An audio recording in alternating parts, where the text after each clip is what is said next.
Estamos de volta com Religare, Conhecimento e Religião. Hoje eu recebo o professor Carlos Caldas, doutor em Ciências da Religião pela Universidade Metodista de São Paulo, professor do programa de pós-graduação em Ciências da Religião da PUC Minas. Ele veio aqui no Religare falar sobre o livro, que inclusive você pode receber participando do sorteio. A Festa da Salvação, um diálogo entre teologia e literatura a partir do conto A Festa de Babette. E para participar, basta escrever para a nossa produção. O e-mail é religare@tvhorizonte.com.br. Bem, Carlos, você já deixou anunciado aí o ponto seguinte da nossa conversa. Você escolheu entre as metáforas da salvação a metáfora da festa. O que diz, não é, essa metáfora da festa para falar de salvação? A ideia, o insight, digamos, me veio a partir de uma leitura do Evangelho de Lucas, o terceiro Evangelho. Eu comecei a perceber como que várias vezes o Evangelho de Lucas menciona festa. Festa, vários capítulos, diferentes capítulos, e sempre associado à ideia de reino de Deus, a expectativa judaica que havia no primeiro século, no tempo de Jesus, da irrupção do reino de Deus como uma festa, como uma celebração, partilha, comer e beber, alegrar-se. E eu comecei a perceber que isso estava muito frequente no Evangelho de Lucas. E aí, ao puxar esse fio, eu descobri alguns antecedentes do Antigo Testamento, né, da Bíblia hebraica, particularmente o livro de Isaías, a profecia de Isaías, que fala de um tempo futuro, quando diz que o Senhor, né, Javé, vai dar uma festa no seu monte. E o texto de Isaías é muito interessante quando diz assim: carnes gordas, ou seja, não tem preocupação com dieta não, um churrascão mesmo, e vinhos e tudo. Aí isso ficou, para mim começou a fazer sentido. Falei, o autor do Evangelho de Lucas, ele se inspira no livro de Isaías. E a festa é apresentada várias vezes em Lucas como a salvação, e a salvação como festa.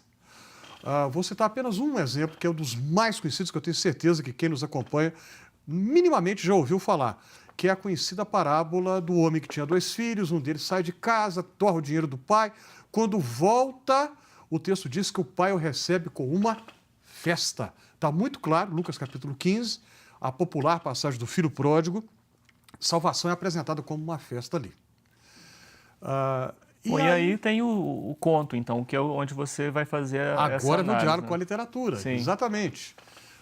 O meu primeiro contato, eu acredito que deve ter sido de muita gente também, foi com um filme do mesmo título, A Festa de Babette, que é uma produção dinamarquesa de 1986. Ganhou o Oscar em 87, porque o Oscar é sempre referente ao ano anterior, né? Ganhou o Oscar de melhor produção estrangeira, referente ao ano 1986. E é um drama, muito bonito o filme, muito sensível. E depois que eu vi o filme, eu fiquei interessado por conhecer a obra literária que inspirou o filme. O diretor dinamarquês, né, Gabriel Axel, então ele se inspirou no conto de uma conterrânea dele, né, que é uma escritora dinamarquesa chamada Karen Blixen, que tem vários textos aí em português. Ela era romancista, tem vários romances dela. Inclusive tem um que foi adaptado para o cinema também, que no Brasil o filme chama-se Entre Dois Amores, com o Robert Redford, né, que trabalha no filme, baseado no romance dela. Mas enfim, então um dos textos dela que está em português chama-se Anedotas do Destino. Sim. É uma coletânea de contos dela. Um dos contos, A Festa de Babette. Quando a gente lê, o texto literário é muito mais rico do que o filme, que são linguagens diferentes, né? Toda adaptação de texto literário para o cinema, por mais bem feita que seja, ainda vai ficar devendo alguma coisa ao texto literário. O conto é muito rico e ali está muito clara a noção teológica, que é muito importante no cristianismo, de graça, que é um tema central na tradição católica e na tradição protestante via Agostinho, Santo Agostinho, bispo de Hipona. né, que escreve sobre a graça e o tema da graça em Agostinho quer dizer o favor não merecido. Você não faz nada, você não conquista, você não merece. Não apenas não faz nada, você não merece, mas é dom, é dádiva divina. É o que Babette, que é a moça, era uma francesa na Dinamarca, na história. É o que ela faz. Ela ganha um prêmio e dá uma festa, um jantar magnífico, maravilhoso, para pessoas mesquinhas, egoístas, amargas, maldosas, mas ela os presenteia a si mesmo com um jantar maravilhoso. E ali naquela festa acontece uma experiência no jantar, de uma catarse, e as pessoas, elas abrem o coração como nunca haviam feito, confessam os seus pecados uns aos outros, e o texto, de uma maneira belíssima, vai dizer que depois eles viram como que crianças novamente, fazendo uma espécie de uma ciranda, dançando como se fosse uma ciranda de mãos dadas, todos uns com os outros, viram crianças outra vez, o que é um tema bíblico também, né? Quando Jesus diz, né, que se não vos tornardes como crianças, de modo algum entrareis no reino dos céus. Né? Então, eu faço essa aproximação do tema da graça, a festa como uma manifestação da graça, no conto A Festa de Babette. Como é que a gente pode fazer, não é, dessa aproximação, não é, uma reflexão para a vida cotidiana? Não é? Ótima pergunta. E a mais difícil até agora. Excelente pergunta, Flávio. Pensar a salvação na perspectiva da gratuidade, pensar a salvação na perspectiva do dom não merecido e a experiência da salvação como alegria, partilha, compartilhar. Né? Então a gente vê muitas pessoas religiosas que são... a compreensão que elas têm, muitas vezes, é uma coisa assim, carrancuda, sisuda, fechada, amarrada, quando a Bíblia sugere exatamente o contrário, festa. Né? Festa. Aí eu me lembro de um teórico que você conhece muito bem, muito mais do que eu, que é Nietzsche, que fala, né, que não conseguiria crer, e se eu reproduzir errado aqui, me corrija, em um Deus que não sabe dançar. Senhor Zaratustra. Nietzsche acertou em cheio, porque o que os evangelhos falam, o que a Bíblia vai falar, muito mais do que a gente pensa. Eu fui me dar conta disso quando eu comecei a pesquisar, que o tema da festa vai aparecer muito também no Evangelho de João. Aí a gente teve que fazer um recorte, né? Falei, não, se eu falar Lucas e João vai ficar muito difícil. Aí, deliberadamente, optei por deixar João de fora, mas o Evangelho de João vai dar muita ênfase à festa também. O Apocalipse, que é o último livro da Bíblia, vai retomar o tema da festa outra vez, e a festa volta, depois do Apocalipse, falar de destruição, de mortandade, de calamidade, tudo, há uma mudança tremenda. O texto fala de festa, de alegria.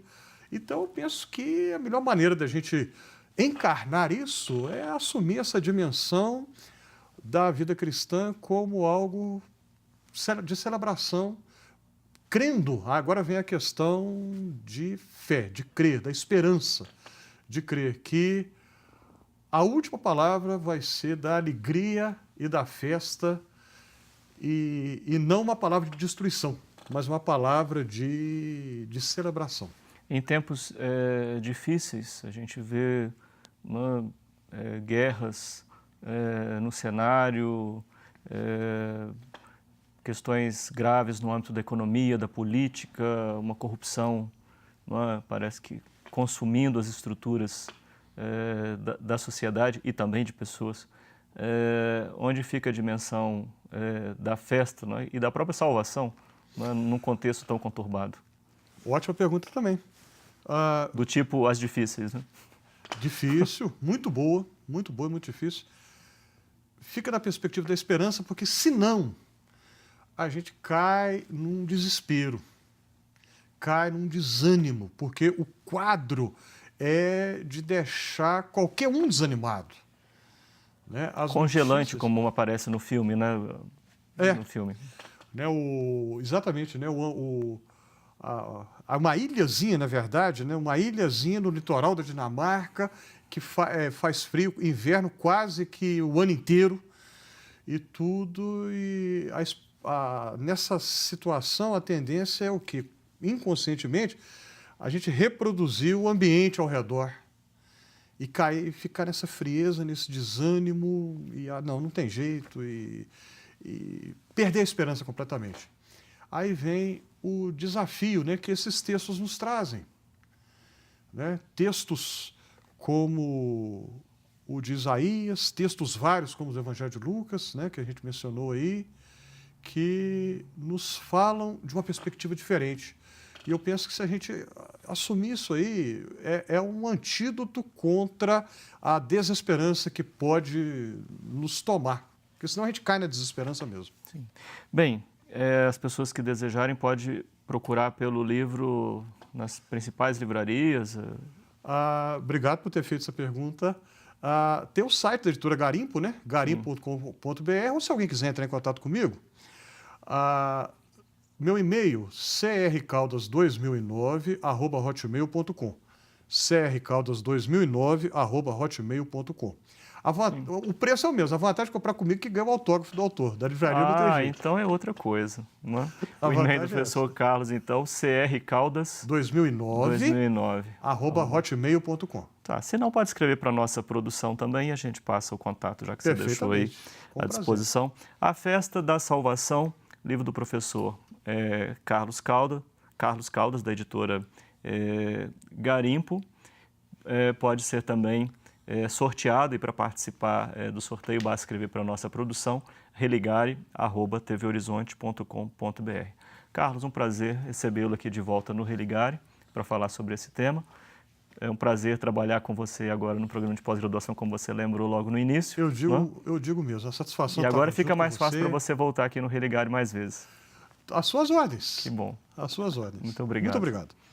O Religare, Conhecimento e Religião, é um projeto de extensão do Programa de Pós-Graduação em Ciências da Religião da PUC Minas.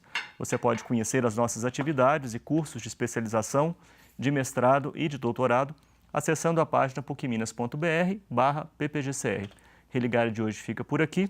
Obrigado à nossa equipe, aos colaboradores e colaboradoras da campanha Faço Parte e a você que nos acompanha.